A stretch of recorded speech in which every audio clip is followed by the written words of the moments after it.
It is my utmost pleasure now to introduce to you Dr. Daniel Louis Wyche, who received his PhD from the University of Chicago Divinity School in 2020. His research focuses on the political content and consequences of philosophical notions of spiritual exercises, the care of the self, philosophy as a form of life, or what may be generally called ethical practices of self-change. His first book, The Care of the Self and the Care of the Other, forthcoming from Columbia University Press, investigates the question of how, from what perspective, and under what conditions might forms of the care for the self be coterminous in practice with the care of the other, the care of the community, and the care of the city. Alongside Nikki Clements, Daniel is co-organizing the Foucault and the Study of Religion seminar at the American Academy of Religion. Daniel has also been active as a musician, curator, and programmer with a number of organizations within the world of experimental and improvised music and related arts for over a decade, and is especially interested in the relationship between improvisation and forms of philosophical life. Today, the title of Dr. Wyche's talk is on the genealogy of the future, speculative futures, and political imagination. Thank you.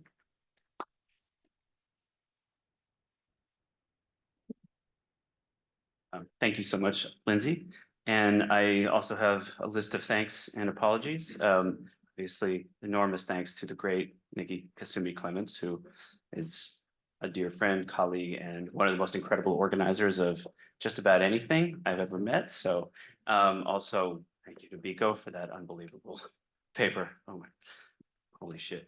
I do also, sort of planning, I want to thank the graduate students here who have done so much work to make this happen. I want to also thank the AV staff. Please thank your AV techs. They work really hard and are always putting out fires that hopefully you don't see. And I also do want to thank everyone else who works here at Rise, the custodial staff. On a personal note, I have everything I have thanks to a custodian. So anyway, I feel like there was a tradition we started yesterday for apologizing for our English. So I'm American, but I might as well apologize for my English too. I've already apologized for my French several times, which has really gone downhill in the last few years. So another thing I do want to apologize for. Over the course of last night, I realized I had made a kind of fatal flaw in my argument in this paper. And so I spent most of the night rewriting it. And I'm a little tired, put it mildly, so things might get a little weird. I apologize. What I do want to do here is essentially, rather than making an argument, I want to kind of propose a kind of research program and maybe ask some questions. So without further ado. So in an often quoted and widely shared statement from her acceptance speech for the Medal for Distinguished Contribution to American Letters at the 2014 National Book Awards, the very famous and very great American author of speculative fiction, Ursula K. Le Guin, famously reminded her audience that, quote, "We live in capitalism, its power seems inescapable, but then so did the divine right of kings." Now, the point, of course, is not to contest the idea that the constellations of political and economic coercion or injustice or dehumanization, particular to contemporary reality, are simply too powerful to be overcome by, say, some active revolutionary form, or to reassure us that they will someday collapse under the weight of their own contradictions. Le Guin's claim, I think, is a rather deeper conceptual intervention and one that's implicated in material transformation, but isn't wholly reducible to it. The point, rather, is that our lives and indeed our thought have been shaped and determined by capitalist forms of production and exchange for several centuries now, such that the conceptual frameworks and the ways of reasoning, indeed the very forms of experience, and the very ways of living that they produce seem to us as natural as the air we breathe. On a level that we might call either subconscious or archaeological, depending on who you ask, the historical concepts and practices that co-constitute our material, social, subjective, and intersubjective world may simply appear as the very way of things, or even a consequence of something called human nature. Capitalism, in this case, seems inescapable because embedded within it and determined by it, it's so difficult for us to imagine forms of life outside of its terms. Our attempts to do so, even if we attempt to do so, run the strong and predictable risk of formally reproducing old wine in new skins that are only superficially different from the originals. Indeed, even in those cases in which we think we are doing so, we invariably recreate some of the most fundamental and thus often invisible features of our current reality. The farthest shores of a world that is fundamentally different from our present, let alone a better world, are not simply distant or occluded, they're quite literally beyond the horizon. We either don't know that they exist or simply assume that they must resemble our own. So for Le Guin, and for all these reasons, this deceptively simple but vital insight is at least one necessary condition of political transformation. Insofar as the implicit forms of reasoning and the conceptual horizons constitutive of capitalism, like those which frame the divine right of kings, are historical and thus contingent, rather than ineluctably natural or given, they can be actively overcome. Quote, any power can be resisted and challenged by human beings, she concludes, or any human power can be resisted and challenged by human beings, she concludes. And in this way, the work of change that she refers to is in necessary part the work of dislodging the presumed necessity of our categories, concepts, and practices by showing that they too have a history. And in freeing ourselves from conceptual commitments that are so naturalized that we often do not so much as know that we hold them, we free ourselves to develop and enact new thoughts and new forms of life that were previously and quite literally unimaginable. On this understanding, then, I think Le Guin's claim in 2014 can be understood as a genealogical insight in the sense of the philosophical historical method that we're all familiar with here. Now, beyond the spirit, the genealogical spirit of Le Guin's famous 2014 summation, I want to make a stronger claim here, though. The one whose objects that same claim helps, I think, bring to light. Now, this is a new project, by the way, so I'm here to ask some questions and sort of explore some things with you. The task that Le Guin invokes by unmasking the historicity of capitalist forms of life and experience in her speech is also suffused throughout her speculative fictions for anybody who's familiar with her work. And for that reason, I argue the work of Le Guin, and indeed others like her, and I'm especially thinking of her, I think, kind of great student, Kim Stanley Robinson, helps bring to light the contours and the importance of at least three modes of what I will call the genealogy of the future. Now, let me just say, the modes of the genealogy of the future started proliferating rapidly last night after I got back to the hotel, so this is why things are a little bit different than, there's probably more, but it got late. So anyway, I'm gonna briefly detail the first two, as it's the third and final one that I think is the most challenging and that most concerns me. And I believe Le Guin's speculative fiction very uniquely and precisely embodies, though again, not exclusively hers. So refer to the first mode as simply the history of the future, which I'll briefly describe in order to emphasize its importance again as a research program. And it consists in a largely traditional form of genealogical critique, though with a particular body of texts and as its object. Second mode might be called the other side of genealogy, and although it is perhaps the most ambiguous of these three forms, I think it's a kind of natural extension of the genealogical method as articulated by Nietzsche, and I definitely think by Foucault, even though it's a step Foucault himself famously doesn't take. Finally, the primary focus that I'll talk about in the end, and the heart of my reading of Le Guin is what I'm just going to call the genealogy of the future proper, or a precise and unique body of genealogical futures. Now, at some point, because of the rewriting, I'm going to transition from composition to improvisation. So hopefully that dynamic will work in this show. I argue that certain aspects of Le Guin's science fiction, as well as certain rare moments even within her fantasy, perform the genealogical task of denaturalizing the present and therefore the future, even if just enough to matter. They do so by subtly, carefully, with the elusively meticulous insight particular to artists, dislodging any number of implicitly ossified intuitions related to the forms that any possible future or given aspects of any such future must take. I argue further that although Le Guin is not unique in this, her work is representative of a rare but I think capacious thread within the speculative arts more broadly, and my definition of the speculative arts is kind of capacious also, so I can give you some other examples later. One that does not, or at least does not only or exhaustively amount to the very reproduction of implicit concepts and practices that historical genealogists warn us is perhaps the most likely to be found within any attempt to articulate an imagined future. This is because Le Guin's ambiguous or partial utopias, as she puts it, at least at their best, carefully avoid the pitfalls and the hazards constitutive of traditional utopianism, and instead, in the language that I'm going to use here, constitute a horizon. They do not present a desirable future that we are meant to work toward. Rather, they carefully articulate visions of the future that are at once radically different enough to dislodge our sense of what is possible or desirable, and do so in a way that remains or even becomes intelligible to us. In other words, it's an exercise in a liminal imagination that makes no claim to show us what lies on the farthest shore, only to shift the horizon, however slightly.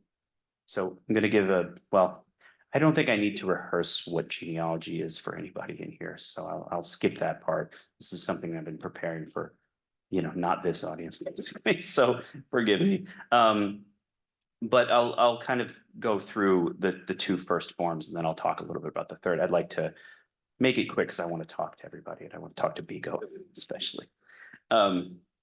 So just hold on a sec here. I do want to remind us of one thing, though. One of the things that Nietzsche says in the Genealogy of Morality right at the beginning, when he's about to go after those English genealogists, the English hypothesis mongerers, is that he says, "We remain strange to ourselves out of necessity. We do not understand ourselves. We must confusedly mistake who we are. The motto, 'Everyone is furthest from himself,' applies to us forever. We are not knowers when it comes to ourselves." And for Nietzsche, as for Foucault, it's the challenge of self-misunderstanding that genealogy seeks to address. And sorry, where are we here? Yeah, as Foucault, echoes Nietzsche later. Sorry. Sorry.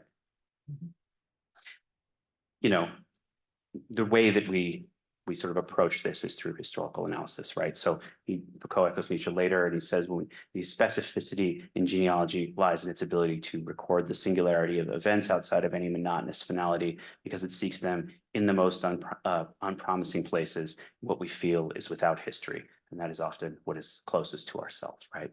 And this is what Foucault means. One of the many things Foucault means when he says that knowledge is made for cutting. It's what we're cutting into is ourselves, at least in part. So here, as Nietzsche articulates the descent of so this is the first mode, the history of the future. Nietzsche articulates the descent of our moral prejudices, and Foucault gives us all the familiar genealogies and histories of concepts and forms of experience, sexuality, punishment, the care of the self, and so on. First form that a genealogy of the future may take would be of a piece with these traditional genealogies, and is perhaps more accurately described, as I said, as a genealogy of imagined futures, or simply the history of the future.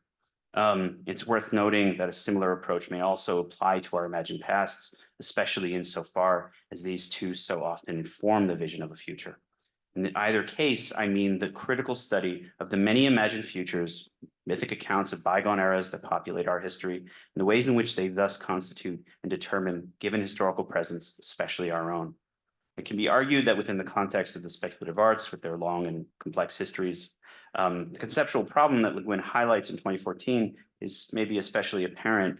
So much of that landscape from imagined futures, whether utopian, dystopian, or otherwise, in the endless body of, for example, medieval fantasy and historical fiction, is so shaped at its base by material and indeed conceptual anachronism or projection. One cannot so much as imagine, for example, that contemporary capitalist forms of exchange or the presence of such uniquely modern institutions as the police simply had no place in a so-called medieval setting, however fantastic. It's just as difficult, and I think as the abolitionist movement shows us, for so many people to imagine a future without cops or prisons. I think this is a crucial work, obviously. Conversely, we're just as likely to encounter unquestioned assumptions that given historical forms of experience, self-understanding, governance, and so on, amount to a human nature that will persist and play out well into coming millennia. Such stories may also reveal a contemporary political vision that either implicitly or explicitly seeks self-justification, even in the most fantastic past-inspired or future-imagined settings. And any attentive reader of Le Guin will note that her body of work seems especially, and I think tellingly, attuned to just these problems. Her intertextual dialogue with the canon of speculative fictions clearly constitutes a critical intervention, at least on my reading. So, of course, speculative fiction, as we know it, is a relatively modern form, and our present is informed by much longer histories of both imagined futures and imagined pasts. Narrative and religious history are populated with the eschatological future paradise in the golden age of creation, or the tragic and horrifying versions of either. These once and future pasts and the past futures that accompany them reflect the present from which they emerge, again on levels that are often so fundamental as to be otherwise invisible. I always talk to students about this. Whether it's the kingdom of God or the kingdom of ends, we still speak of a kingdom after all, and not a republic or some other political formation that has no shadow on earth. So there's also the tendency, strange and strange and contingent under scrutiny to envision a future golden age that necessarily resembles in a past and originary golden age. Why are the New Eden and the New Jerusalem so intuitively appealing, let alone so immediately intelligible? Why does the notion of a return hold such unquestioned value for so many in so many ways? So this is what I mean when I speak of the first form of a genealogy of the future, a research program that consists in the genealogical critique of everything from eschatological and apocalyptic literature or visions of the next life to the tradition of modern utopian fiction. What do these imagined futures tell us about the pasts and presents from which they emerged, and ways that these latter determine what kinds of futures may be so much as imagined? So I also have a section about the lofty origin, which I'll ignore for now because it's not relevant. But again, if genealogy is a method that uses the past to dislodge and denaturalize the present, it does so, after all, for the sake of the future. Michael Forster, in a pair of articles from 2011, reads Nietzsche as distinguishing genealogical method as something that allows us to better understand given outlooks and practices from, and he distinguishes it from the work of evaluating such works, outlooks, and practices, even as the former is a necessary condition of the latter. So as Nietzsche puts it in the Genealogy, let us express this new demand. We need a critique of moral value. The value of these values themselves must begin to be called into question. And for that, one needs a knowledge of the conditions and circumstances under which they grew, under which they evolved and altered, knowledge of a kind that has never yet existed or been desired. On the other side of both genealogy and evaluation is, of course, prescription, normative claims, in the political domain, structural claims regarding the kind of world we should aspire towards, the sort of work we should be doing, and so on. And yet, Foucault is pretty adamant that we can't just help ourselves to the future. To do so is invariably to reproduce the features of the present that we wish to escape, and moreover, the formal, structural, and other conditions which more fundamentally give rise to those features. I've always taken this to be a substantial part of Foucault's response to Chomsky in 1971, which is the same year that the Nietzsche genealogy history is published, right? Chomsky constantly, I really don't think Chomsky actually ever understands Foucault's response to his claims. He just kind of keeps on, sort of charming, honestly, just keeps on trucking. Chomsky constantly speaks there of the intellectual political task of trying to, quote, create the vision of a future just society, that is to create a humanistic social theory that is based, if possible, on some firm and humane concept of the human essence or human nature. And there's a bunch of quotes where he talks about human nature and how we're going to imagine a better future, and it's not going to be perfect, but we're going to do it. And Foucault, wonders whether or not, on Chomsky's own terms, we, quote, risk defining this human nature, which is at the same time ideal and real and has been hidden and repressed until now, risk defining it in terms borrowed from our own society, from our civilization, from our culture. Foucault, then goes on, he says, look, you gotta do the same thing over and over again. If you try to do this without the kind of critique that I'm talking about. And he goes on to give one of my favorite examples, which is the way that Soviet society, he argues, reproduces a sort of bourgeois utopianism of the 19th century. Whether or not that's true, I think it's compelling. Also, I've been looking for a good genealogy of Soviet governmentality, by the way. So if anybody has a recommendation, please let me know, because I think that's actually a pretty vital area of study that we've seemed to have put aside for some reason. Anyway, he talks about, he says, it is true that this has happened in the Soviet Union and the popular democracies. Kind of society has been reconstituted, which has been transposed from the bourgeois society of the 19th century. Universalization of the model of the bourgeoisie has been the utopia which has animated the constitution of Soviet society.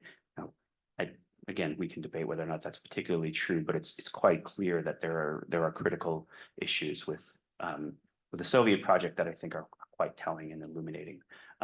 Anyway, in other words, we really just can't simply think real hard and imagine a better world and then just do it.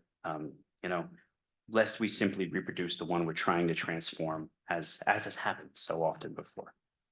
So, and you know, it's for this reason that Foucault says in this context, reflecting his own famous prescriptive reticence, I am much less advanced in my way. I go less far than Mr. Chomsky. That is to say, I admit to not being able to define, nor for even stronger reasons to propose an ideal society, social model for the functioning of our scientific and technological society. And that is, we can't do so without sustained critique. On the other hand, he says, one of the tasks that seem immediate and urgent to me, over and above anything else, is that we should indicate and show up, even where they are hidden, all the relationships of political power which actually control the social body, press and repress it. It seems to me that the real political task in such a society as ours is to criticize the workings of institutions which appear to be both neutral and independent, to criticize and attack them in such a manner that the political violence which has always exercised itself obscurely through them will be unmasked, so that one can fight against them. This critique and this fight seem essential to me for different reasons. Firstly, because political power goes much deeper than one suspects. There are centers and invisible, little-known points of support.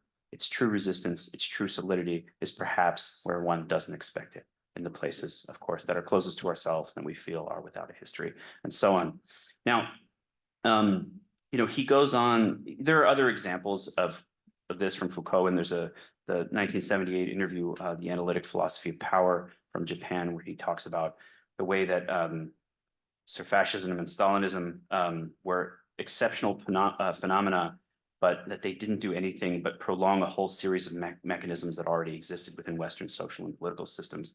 After all, the organization of great parties, the development of police apparatuses, the existence of techniques of repression, such as labor camps, all this is well and truly constituted in the heritage of liberal Western societies that these just took up. And, you know, there are some other examples from, I'm currently translating the text Alternatives to Prison, and I think this is one of his points there. Alternatives to prison, let's look at the attempts to do this. Oh, they've just reproduced more prisons, you know. So, and some of those prisons are absolutely, you know, just horrible, obviously, not just insofar as they were prisons, but insofar as what they were attempting to do with these sort of reformed prisons. Anyway, and I have to say, this is one of the points where, you know, Foucault is very famously reticent to give a prescriptive, we're transitioning to improvisation now from composition, so forgive me. Foucault doesn't tell us, people always complain about this, right? Oh, Foucault doesn't tell us what to do. He doesn't give us a prescriptive program, but there are reasons for this, right? And these are among them. He worries, that he doesn't think that it's the duty of intellectuals or the job of intellectuals to sort of give these kinds of prescriptive programs. He says this in a few interviews and stuff, and if anybody will be there, I'm giving a paper on that in Foucault Circle next month in Boston. So, you know, he thinks that this is not his role. He thinks his role as the particular intellectual, not as the universal intellectual, which we talked about yesterday, is to provide a critique, is to provide a basis, something that opens up some space, and that the work of, well, whatever the work happens to be that comes after that should be a democratic one. It should be one that if the intellectual participates, we do so as a sort of fellow citizen, right? As someone who's part of the community, whatever you want to call it. And actually, I think this is one of the places where Foucault and Marx are quite similar. You know, despite what people want to say, Marx doesn't have a prescriptive program either. He very much avoids it, and I think I'm convinced that, you know, Marx doesn't really have a conception of justice, because he's, again, worried about what's going to be reproduced by sort of articulating some of these concepts. You know, Marx himself thinks that we will, you know, something like the following: transform the material conditions, you transform the conceptual conditions. And I think Foucault agrees with that on some level, although the relationship is complicated. Now, that being said, this is where I come to the second point, what I'm going to call the second mode, which is the other side of genealogy, right? The thing that happens to accompany this critique. And I think this one's a bit more ambiguous of the three modes that I want to talk about. You can find artists and people like Le Guin and others perhaps operating in this way, but I do think it's important that we kind of, for this, and this is why it's a challenge and something I want to work on a bit more, to understand that for Foucault at least, that has to be a collective effort, right? To do the part that comes after the prescriptive part, the constructive part comes after the critique that necessarily follows from it, right? Because he himself doesn't do this as an individual doesn't mean he's against it, right? It's just depends on who's doing the thinking and the prescribing and the articulating. But I do think, there is a sense that we can read some literature, some of the arts in this way as sort of following, at least consciously, from a critique, though I think this raises a lot of questions about the ambiguity of how that's supposed to work and who's doing what when, and based on sort of what kinds of genealogies and so on. Another person I mentioned before, who I think is well aware of this, is Kim Stanley Robinson, who sort of also great writer of Partial Utopias, who also did a PhD in 1982 with Frederick Jameson. So I think he knows exactly what he's doing here. I have 2 minutes left, so I'm gonna rush through the hardest part. That sucks. The last mode I want to talk about, and this is the one I want to keep thinking through, especially when I'm not on 3 hours of sleep, is what I call a kind of genealogy of the future proper. And this is something that I see in figures like Le Guin, and Robinson and others and other artists. So I can talk a lot about who I'm thinking of, but you have texts, if people are familiar with it, like The Dispossessed, which is, if you've read it, it's a book about anarchists on the moon, basically. And one of the things that I think is true in my reading of these texts is that they're not saying, here is a perfect society, I'm going to model it in this story, now we just make it do this, right? Do what these people do. She's very clear. She calls it a partial utopia, and so does Robinson. And I think the point is it provides some kind of speculative ways of similarly dislodging assumed categories and assumed possibilities in a way that is also radical enough to be different than what we're used to, but also intelligible. It's within a horizon, yet it moves toward a horizon and shifts it, right? And I think that's what's going on in some of these texts and some art forms, right? Their work, and obviously theory can do this too, though I like artists, there's a space that is, we understand it when we see it or when we read it. We can say, yes, I can imagine that isn't so outside that it's unintelligible, but it is something that does the work of dislodging and of denaturalizing certain ways of thinking and being and so on. Now, again, I actually think any reading or writing on this model, I wish I had more time to talk about this, would need to be accompanied by the other two, right? If you're going to read somebody like Le Guin, read The Dispossessed in this genealogical mode, or write a text of this kind, I think you need to also perform a genealogy of the future in the first sense on it. And I think she herself does this often. If you read her interviews, there's a discussion she has of her use of pronouns when she wrote The Left Hand of Darkness, which is her just masterpiece on gender, and I think does some work, on this. She says, she uses he pronouns for all of the characters, even though they are human beings who do not have the same kind of biological sex or gender that we do. And she says later, I should have used some different pronouns, and I think so. This is an example, I think, of a kind of sort of auto-critique that's going on. We can talk about it. But I do think that any reading of this kind would need to also be accompanied by the more standard version of the genealogy of the future, because what is being reflected, what is being assumed, and so on, even as other moving parts are being dislodged. And to what extent does this reflect a kind of critique that I've talked about? To what extent does it enact a critique, and so on? Does that make sense?